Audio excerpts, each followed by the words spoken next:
শতরূপে সারদা বই থেকে পাঠ। বিষয় শ্রীমা দীক্ষিত গি সন্তানদের দৃষ্টিতে। পরবর্তী অংশ। এই অবস্থায় বিনোদেশ্বর শোকার্ত ইন্দুবালাকে নিয়ে উদ্বোধনে শিশি মায়ের কাছে আসেন। শিশি মা ইন্দুবালাকেই প্রথম দর্শন। মায়ের কাছে এসেই তিনি মায়ের চরণ প্রান্তে লুটিয়ে পড়েন। যন্ত্রণা বেদনা সব মায়ের কাছে নিবেদন করেন। মুখে তার প্রশ্ন, কেমন করে দিন কাটবে, কি নিয়ে থাকবো? এমন সময় শোনা গেল গোলাপ মার তিরস্কার, তুমি কেমন মেয়েগা, এ সময় কি মাকে ছুতে আছে?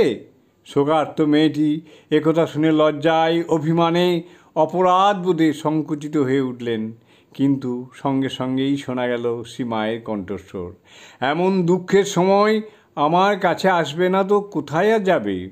ইন্দুবালা জীবনের আরম্ভ পর্বেই শুনলেন শ্রী মায়ের অভয় ঘোষণা। জানলেন মা সব সময়ের মা, সকলের মা। পেলেন শিশি মায়ের আশ্রয়। শিশি মা সন্তানের অগোচরে সন্তানকে চিরদিনের মতো করে তুলে নিলেন। শ্রীমা ইন্দুবালার সব কথা শুনলেন।